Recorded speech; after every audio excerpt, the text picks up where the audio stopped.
Hello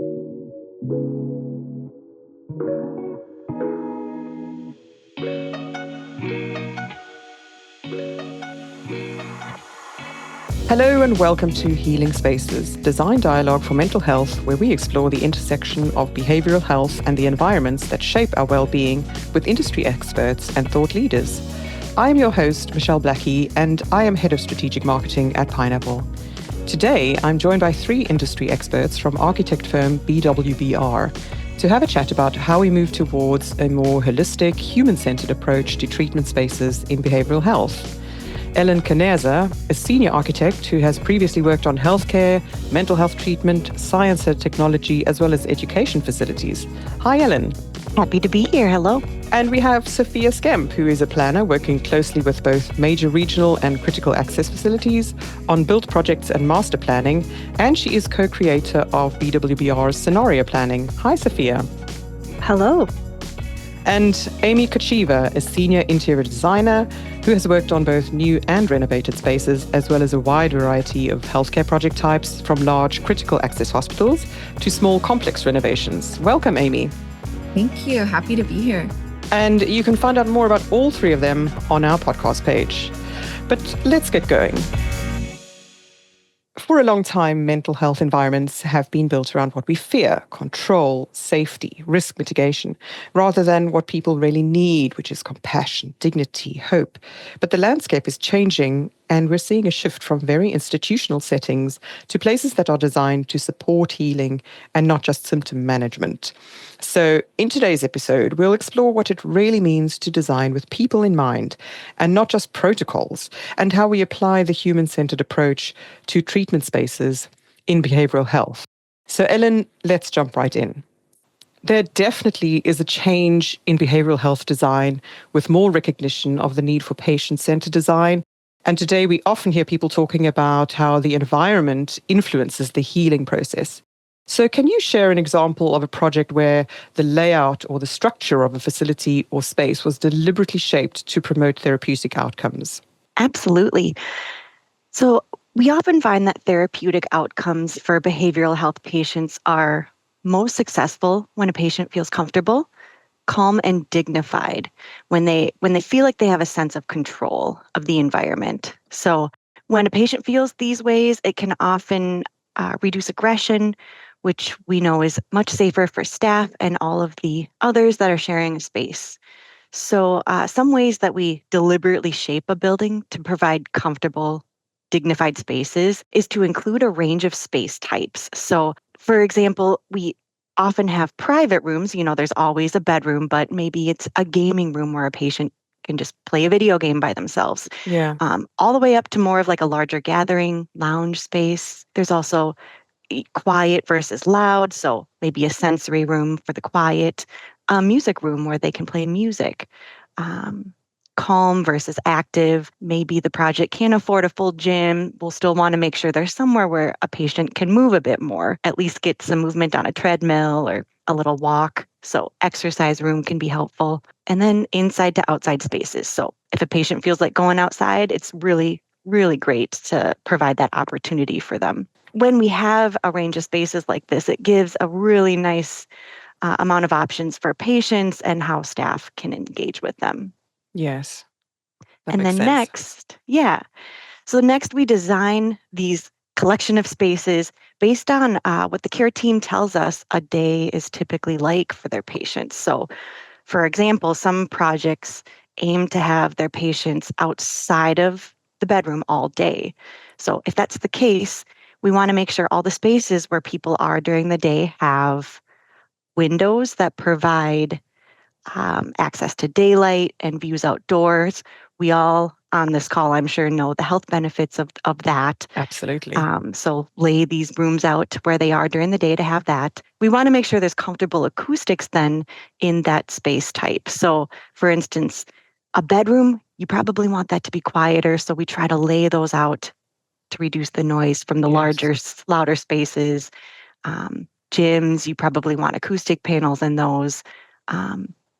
And, group spaces where you're going to have a lot of conversations, you probably want softer surfaces like carpeting and ACT if you can. And then the third point I would say about how we're laying these out is the details within them, like the flexible furnishings, furniture, and lighting. One thing we've learned is that if a patient has had a trauma in their past, they're going to feel more safe and comfortable if their chair has the back to the wall. So oftentimes we try to make sure these spaces have opportunities to lay it out that way so a patient can have their back to the wall and feel a little safer, a little calmer, again, with the goal of them feeling calm, dignified, and having a sense of control. It's a really thoughtful design.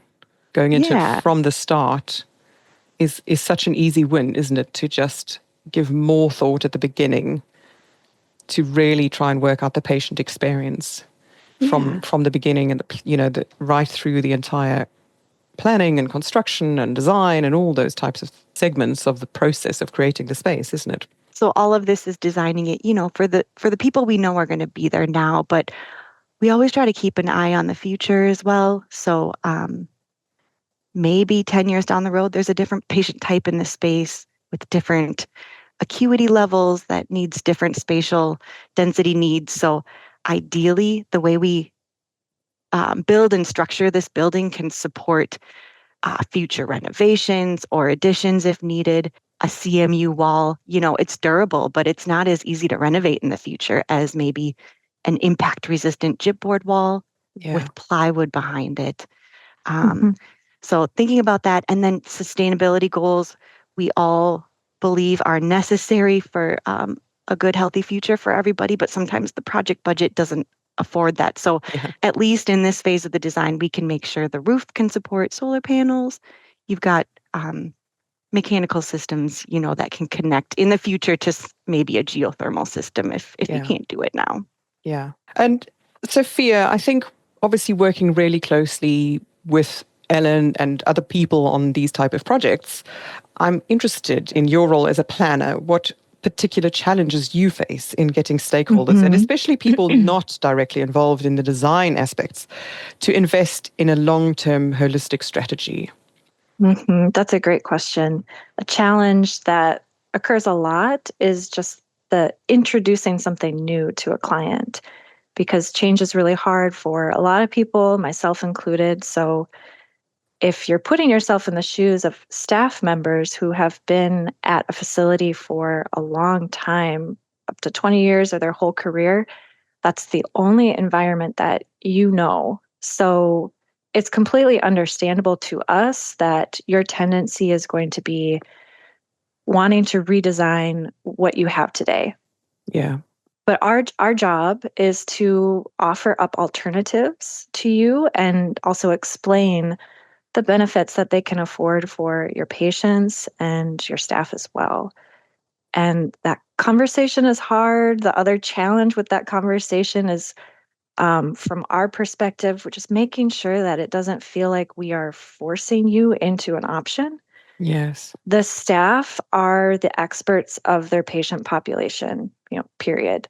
So if the staff are not comfortable with an option, we need to ask questions, we need to be curious, and we need to learn from them so that we can make the best design for you. And then on the next project, we're just better designers for that conversation. And it's important, again, because the opportunity to redesign your space, whether that's a remodel or whether that's a brand new building, that doesn't happen every year. So you got to get it right and you got to establish that trust with the client. It's a design dialogue with the client. It's not my sales pitch at them. Exactly. And I think any designer listening is going to relate to that, especially even if they don't work on mental and behavioral health projects, because that's a universal challenge on any project. But with working on mental and behavioral health projects, that conversation always feels a bit more, I don't know if intense is the right word, but staff feel a bit more apprehensive. And I think it's because, and Amy and Ellen, you can weigh in on this, I think it's because there's such a safety risk associated with every single design decisions, from just planning and making sure the space is the appropriate size, all the way down to the finished selection. So it's establishing that trust just to make sure that they know all of their options, and again, trust us to invest in, like you said, a long-term holistic strategy for their project. It's so true, because it feels like every aspect is equally important. It's almost, you can't even raise some above others, because they all have such an influence on the patient experience, for example. It's from the textures to the positioning to the spatial planning to the budgets. You can't minimize any of those aspects, because they all change the patient's life in some way. And these patients are in such precarious positions often, where those slight changes can really make big changes to them, which might not make and the such staff changes to us and the staff, because and the it's such staff as well. it's a hard day's work for them. It's a hard, very rewarding, but very hard environment to work in, full of empathetic people who also need respite, who need someone to think of them as well. And I'm sure they've often been forgotten or sidelined previously, just because sometimes it happens, or there's just not enough money to go around, or no one's even thought of that, or it's the focus is elsewhere. Yeah, you can't forget those staff spaces. We don't want to VE those out. Those are just as important. Yeah. And speaking of these particular spaces, I thought I wanted to get Amy in on this one. I think from the interior design perspective, I'd love to hear what design elements you have found especially effective in promoting de-escalation in these spaces, or encouraging comfort, especially where we are in this general move away from the institutional, cold, functional feel of spaces in the past, and trying to really, really create a sense of belonging for the patients, a sense of well-being, a place where they can have their healing journey and improve, or even, if they're just moving through a space, let them move through it well and quickly, if that's something to get them further on their wellness journey. But what do you think? I mean, what have you found? Yes, so many different ideas come to mind, like many different things that we can do. But I'm going to try to focus in on just one kind of macro, like overall category, which is giving patients back a sense of choice. A lot of the times they are in this facility, not because maybe they necessarily want to be here, because they're required to be here. Exactly. So really trying to figure out design elements to give them back choice within their daily lives, because they've lost a lot of that choice. So one of those things could be design input. We've done that on a handful of projects, and maybe that is developing an interior design finish palette and creating like 3 different options for paint color choices, and then having them meeting with the patients themselves and asking their input on those paint selections and what they feel is kind of calm or de-escalating or inviting to them. We've also done it with wall graphics as well. For a juvenile facility, we had created a series of wall graphics within our in-house graphics team. I was involved, the interior designer, the design lead, architects, the entire team was involved in these design graphics and in creating about like 5 options. And then we met with the juveniles to get their feedback and say, what do you think? What do you like? And it was really interesting, because in-house in our team, we were like, oh, nature, they'll probably go that way. And they didn't do that at all. They went a completely different, they went a completely different direction. They actually wanted the graphic option that had kind of layering of individuals, of people, and they wanted it to feel like a sense of community, because when they were in this facility, that feels that is like their family, that is their community. This is where they're creating relationships, not only with the staff, but other juveniles within the facility. And then we ended up using those graphics as kind of identifiers into their unit spaces. So there was like 4 different units. So each one was kind of a different color. So that kind of became like their community and their hub. So taking patients and bringing them into the design conversation, and not saying like everything, but giving them some curated choices, design options that they can select between, and making them feel like it's their environment as well, because it is, right? They're in this environment sometimes 24/7 for months. So really getting their input on that and making sure that we're designing a space reflective of that particular patient. Another one that comes to mind is sensory rooms. I feel like these are more of a newer development from when I started like 10 years ago. Now we're creating these sensory rooms within day room spaces for the patient units. And now we're even kind of going a step further, and we're not even just doing one sensory room, but sometimes multiple sensory rooms. And then we're designing them differently. So giving those patients the sense of choice of, I'm feeling like I'm kind of having a moment. I need to calm down. I want to be in my own space, but I don't want to go to my room. So having sensory rooms is an option for them to go to de-escalate. And that sensory room can have LED color changing light fixtures. It'll have a window to outside. It will have different furniture options for them to pick from, whether it's a beanbag chair or maybe a rocking chair, which really helps with de-escalation and kind of reducing that anxiety. They can listen to music in that room. Providing those spaces for them, I think, is huge, especially when you're in a facility where you're sharing this space with other individuals who are struggling with mental health as well. I think you've just touched on an aspect that we've also found, obviously, with furniture design and thinking of it from that aspect, is patient autonomy, which often also gets pushed to the side for, things that are seen as more important, like safety or risk mitigation. And it's so important to try and weave the patient autonomy back into their experience, because you say sometimes they're stuck there for months, years, weeks, but either way, to try and at least make it as human as possible for them to not feel like they're being punished for being unwell.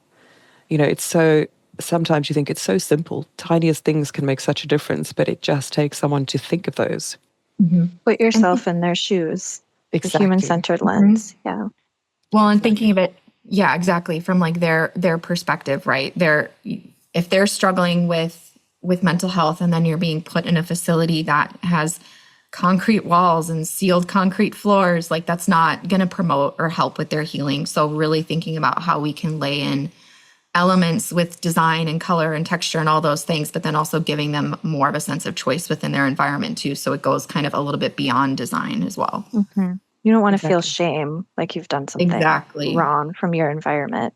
And it's helpful to, again, put yourself in their shoes. Everyone is human. So just think of the things that you have at home yourself that help you self-regulate. And I would hope that those would be available to you in the places where you're seeking maybe more intense treatment. Why would we want to take that away? It's the safety concern again, but it is. It's always that balance of safety versus aesthetics, isn't it, in a way, or safety versus practicality. And it's so often been the case that safety has won, and obviously, rightly so. Yes, it's so important, especially in these environments. But it just goes to show that you can balance the two. You can have a safe environment that is also nurturing or calming or a supportive environment. It's so important what you say, Sophia, that trying to remove that sense of shame that it's not meant at all, but it is felt by the patient, perhaps, because of where they are or feeling like they're being punished. And I find it fascinating to see which design elements can be applied to try and reduce that and to humanize the experience. And sometimes it's just the tiniest thing, which I find so fascinating. This tiniest thing can make such a difference to just turn the experience around, actually. And it's thoughtful design that then comes into its own. It's exactly what you say, putting yourself in their shoes and just having a little think about what it must be like to be in this environment. I think design can also be a little bit more of the psychological safety, right? So we have to design spaces that are safe, secure, anti-ligature, all those things that need to be safe. But then we have to layer in these design elements for psychological safety. Imagine being brought into a facility and you're walking in and it's, just very sterile and very institutional. It's not going to make you feel invited or calm, or you know what I mean, versus if you walked into a facility that had beautiful bright colors and maybe colors on the furniture, maybe some design elements, built-in artwork that was, integrated into the wall so it was safe and it was secure. You can layer in these elements to just give that first patient experience such a different feel for them, and that can really impact the treatment that they're getting, right? And how open they are to that treatment and how they can heal faster. I was going to add, often we're so happy right now because there's so many new options out there for things that are both safe and comfortable and brightly colored, or, Yes. whatever you're looking for. But often staff and even us as designers need to keep up to date on what's available. So it's been really nice to work with, honestly, people like you, Pineapple, to get samples in. Like if there's something that's newer and, Yes, because to see it like in the the care flesh. team, Yeah. like the care team doesn't know yet if that rocking chair is actually safe the way that the literature says. So it's been nice to get samples in for furniture, um, fixtures, and we've even samples for different types of walls and paint and Yes. lots of Yes. different things. It's a very it's a very important part of this specific kind of design, the tactile and like safety. Things can't get hidden. Things can't get, they're durable enough, but still, Exactly. I yeah. think sometimes also just having the 3D objects, whether that be paint swatches or an item of furniture or textiles, that's just another little aid to help us get in the mindset of the person that we are designing these spaces for. Be that staff, be that administrators, even, they've also got to manage these spaces. They are involved in these spaces.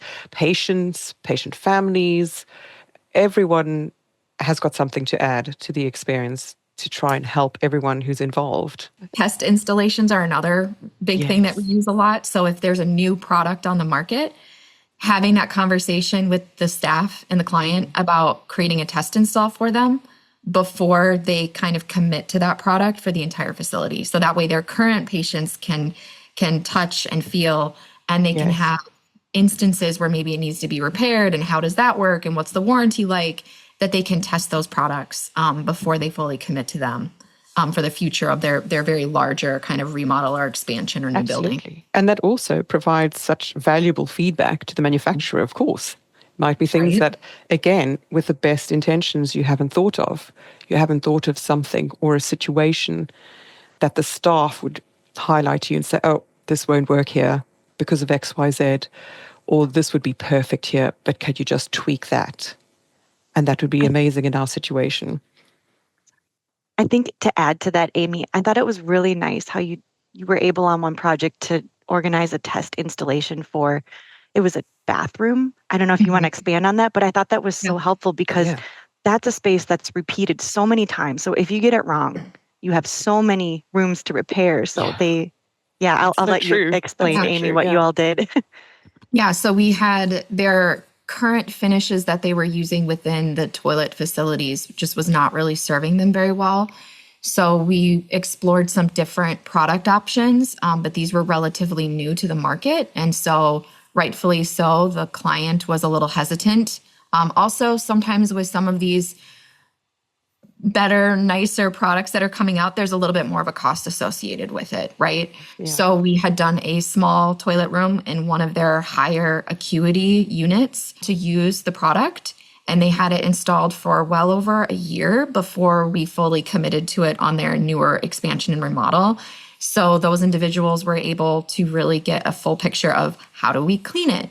What happens if something, breaks or we have to patch something or something is Absolutely. damaged. How does it stain? How do you Exactly. repair it? Exactly. And a lot of the things with the clients that we work with, they're under high stress, right? And they don't have the time or the energy to kind of constantly having to fix things that fail when it comes to products within their facility. So we really need to make sure to vet those products that we're selecting so that they last for a really long time. It's also, state funding as well. We need to make sure that we're providing materials that are going to last a long time so they don't have to do repairs because they're not going to get that money or that funding, right? So it's a combination of a lot of different things coming together. Which obviously always work best when people are, communication channels are open and people are communicating with each other so that the feedback is going back where it needs to go. The budgeting is being adjusted, There's so many cogs working together to get it all to work. So it's phenomenal when it does work out in the end. Yep, definitely feels rewarding, that's for sure. So I was thinking, since we've sort of covered the projects up to now that we work on and the reality, if you could redesign one aspect of behavioral health treatment spaces going forward, blank slate, whatever you want, money's not an option, you are in power, what would it be and why? So, Sophia, what do you think? I wouldn't say maybe redesign, but maybe more of a re-emphasis on outdoor spaces comes to my mind first, especially knowing since it's not a requirement to have those in your projects. A lot of our clients, it's outdoor spaces and access to outdoor spaces. It's a part of their patient care program. So they are provided very frequently, but again, it's not a requirement. And just knowing what we know with the research and the benefits of being outdoors, of fresh air and light, it would just be wonderful if we as designers were held to more of a requirement for that. And it, of course, makes sense on inpatient spaces where they're sleeping there, it's an extended stay, but also think about outpatient facilities, especially those that are there for essentially the whole day, like partial hospitalization programs where you can be there for up to 8 hours. Why can't we make sure we have access to outdoor spaces? Why can't that be more of an important conversation in the design? Can we have a plan in place that it's at least an option if it's safe enough for the patients? What's the protocol to get them outside? How many spaces are there ever that you work on that have absolutely no outside space available? It would be the outpatient clinics, I would say. And then some inpatient facilities where it's a remodel and like they're on the third floor. Yeah. There's a tight budget and we can't safely get the patients, down the elevator to the outside. So their strategy is crack a window. And that's it. Yeah, I have really loved when that happens. It's been amazing to see how the nursing staff will really fight to get something for their patients. They know it's such a patient satisfier to be able to get outside. So, and staff. It's everyone needs a breath of fresh air every now and then. Yeah. Yeah. You think about what regulates you, and I don't know about you all, but it's often like, I need to go for a walk. Yeah. I need to go outside and touch some grass. Yeah. So, Amy, what do you think? Do you agree with them, or would you have something else in mind? Oh, no, but 100%. You can agree with them and have something else in mind because I do. You are in power now. What is your idea? Definitely agree. Outdoor spaces. I would say redesign. I keep going back to thinking about like cost and funding. Yes. We always start projects and we want to incorporate all these elements, and it is such a balance of being cost effective, and it's a fun challenge. But I think sometimes the beginning of projects and then as you go through, it's like eliminating that clear story space, which allows that light to flood in, right? Yes. Or eliminating even the clear story space in a gym. If you've ever been in a gym that has natural lighting versus a gym that doesn't, it feels completely different. So I don't know if it's necessarily just like redesigning one element, but it's looking at the cost, but then also maybe what the outcomes are of those cost implications are. I don't think I'm making much sense, but taking away so much from a facility really makes it more difficult for the patients to heal and be in that environment. And also for the staff as well, not being able to have the space that they need or the amenities that they need to do their job. I feel like we always are having to kind of redesign and shrink down and kind of strategize how to do it, which is a really fun challenge. But I feel like that's always kind of the hardest part, I think, a little bit for us, because we just want to help as much as possible and do the best as possible. But there's always that cost associated with it that we need to re-strategize and rethink the design. We can still have impact, but stay, within budget, or sometimes even we have to go under. And sometimes it's those things that are taken away Yeah. make the most difference in creating a truly healing space. Yeah. So it's unfortunate.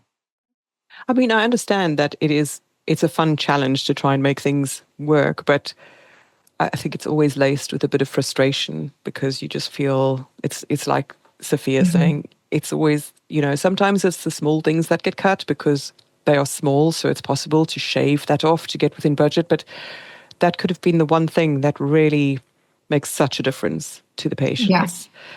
But it has to, it suffers because of budget constraints, and the bigger things that might not be as effective but are necessary get the nod.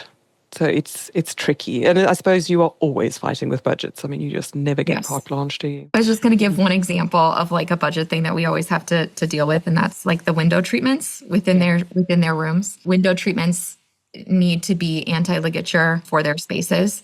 So either it needs to be a shade embedded between two panes of glass, which is going to cost a lot of money, or it's going to be a louver type system within the window, which again costs more money. You think maybe it's not, oh, it's just window shades. But really, when you think about it from the patient perspective, let's say they're starting a new medication that's making them feel sick and they want to take a nap. Exactly. And they go in their room and they can't close the shades in their room to take a nap.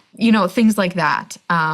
So that's one that we maybe they couldn't sleep the night before and they want to sleep in, right? And now they can't because the sun is pouring in their room.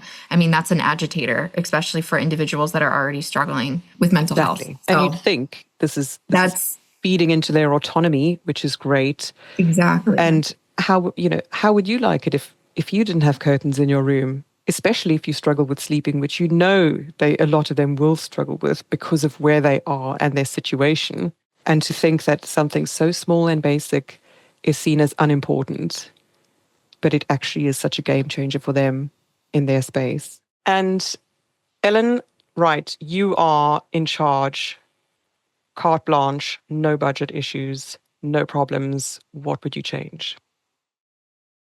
Oh boy. So right now, a lot of my work is inpatient facilities where a patient might stay for a couple of weeks, couple of months. I previously had worked on more correctional facilities, and that's where it's very durable, very secure, very expensive spaces.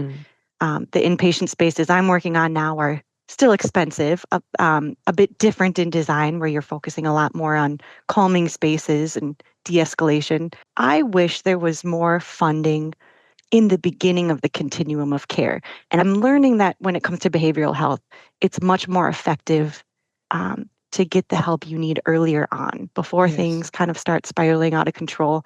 So I'm thinking, keep those funding sources going, keep them bigger for things like schools to have safe spaces and rooms. Yeah, all the way up through make sure your neighborhood has somewhere where if you're really having a bad day and you just need someone to talk to, those really quick touch bases, something like that, those kind of quick touch bases before things get up to the time where you need weeks in an inpatient facility, or hopefully not, but in a correctional facility, that's where things get a lot more expensive. So I really do think funding things at the beginning of the continuum of care can help a lot of people. And if I could add one small request from many patients I've talked to, just better pillows. It's such a patient pleaser. There's nothing that we can pick out, but how many of us travel with our own pillows? So true. Right? So true. I have, if I could add, I guess, I don't want to say like, speak to all the planners out there, or lesson learned speak away. that I have with regards to programming and planning and the earlier stages. More attention early and often to the social spaces in a project, thinking specifically on inpatient units where we have that wide open milieu space.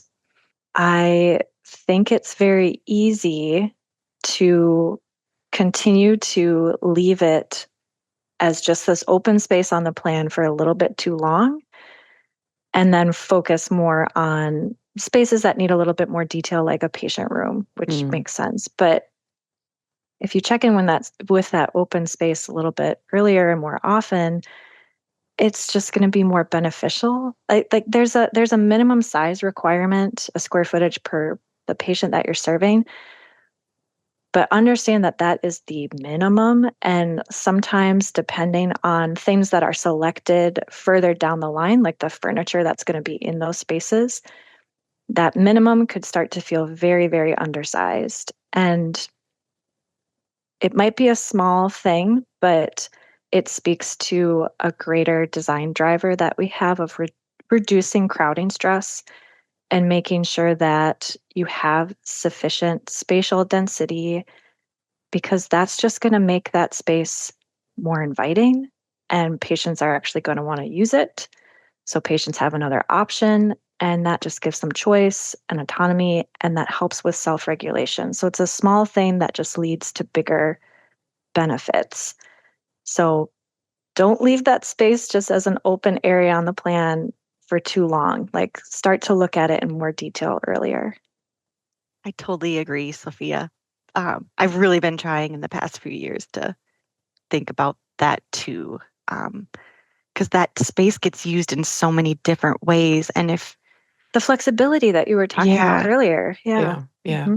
if there's any way to keep the sight lines but still divide it up so it can be used for a bigger get together or a smaller one, just different options, it's really helpful. If a family member comes to visit, they can be, just a little, they can still be in the big area, but a little separated somehow. Yeah. If they wanted to talk. Make sure my quiet reading nook is far away enough from the TV area to, making sure those are appropriately spaced. Yeah. And also just having a social space that, again, has a bit of thought behind it, as opposed to just a big open space where people are wandering around. Because, boredom is another big problem. They might not be able to use things that they would usually use in their life outside of the facility, or they might not want to read necessarily, or they might not want to listen to music that someone else is listening to. There's just nothing to do, and they have to fill these long, empty days. So if there's different things, there's, tables for playing games or something, or just different areas for socializing or quiet spaces, that also breaks up your day and the space. Mm-hmm. That's a great point. I love it. Well, honestly, I think we could carry on improving the world in this conversation for hours and hours on end, but let's not make this too long. So let's call an end here for now. But I know that I will have all of you on another podcast again at some point, because there are so many topics to discuss and we've only scratched the surface today. But I really wanted to say thank you to all of you for your insights and your really lovely contributions to this discussion. And to our listeners, thank you for joining us, and please make sure to follow our podcast not to miss our next episode. Until next time.